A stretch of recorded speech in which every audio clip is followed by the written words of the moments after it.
how we do it um, ought to be taught through a lens of authenticity, through a lens of acceptance. We need more of that self-compassion and self-acceptance as individuals, but also as communities. And I think there are many, many different ways that we can do that. And in my work and our work, we're working with individuals and with communities to say like, hey, let's be inclusive in a way that um, allows for authenticity. So we don't have to wear the masks and we can belong. We Yeah. can have. Yeah, and that's big too, is teaching our kids how to include others Hmm. so that they start to change that around where they Yeah, accept each other and they make those invitations, those, again, those small ways of connecting that build the community that ripple out into that positivity that we want to bring in. I love what you say about social media and things like that. That's a concern on a lot of the parents' minds who may be watching this, is the fact that our kids are so connected virtually. They yeah, game online, they text all the time, they Snapchat, whatever else comes down, Instagram, whatever.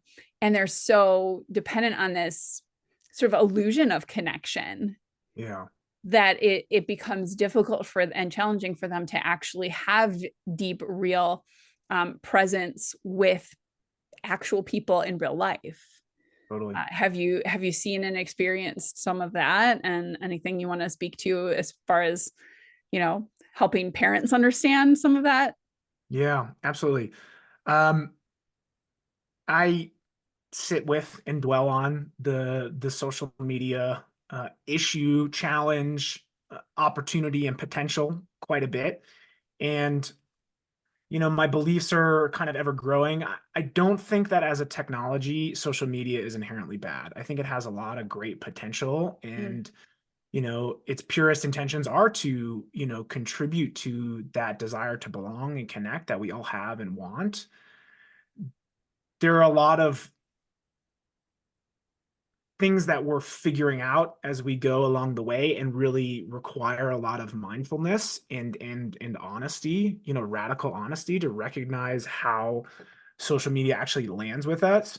And so I think there's this beautiful intention and capacity and potential to really connect with other people. And there's so much good in the world where young people and all people do get to connect with people that they otherwise might not be able to connect with I in their mean, we wouldn't be community. having this conversation without it, so. Right?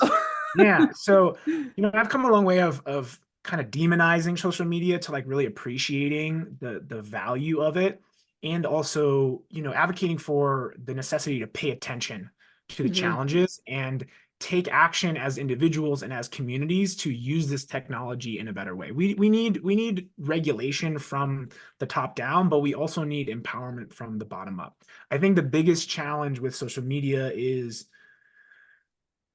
the addictive nature of it and how it pulls us out of our bodies. I think there's a really beautiful opportunity to connect with someone authentically and Yeah. genuinely through Instagram or through a FaceTime.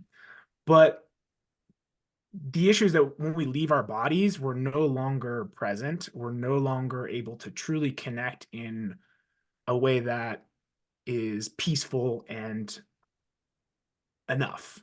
It drives this insatiability, the dopamine that we're chasing, the addictive qualities that disconnect us and constantly get us coming back for more. So my invitation, in working with social media, and this is a personal practice for myself because it hits my addictive wiring big time. I Same. mean, that little emotionally, you know, terrified boy still exists in me, and he gets triggered with the oh, I get likes and I'm gonna ruminate on this and come back to something like, but we have to practice with it, and I think that takes personal responsibility. It takes having the right conversations about it, being honest about it. What I learned as a kid is, when you restrict things, we just want it more. I mean, that's Mm. why I have a binge eating, issue, is because as soon as I started eating, it started getting locked up in the house. And so my mind goes into scarcity. So we can't get rid of social media, but we can approach it more mindfully.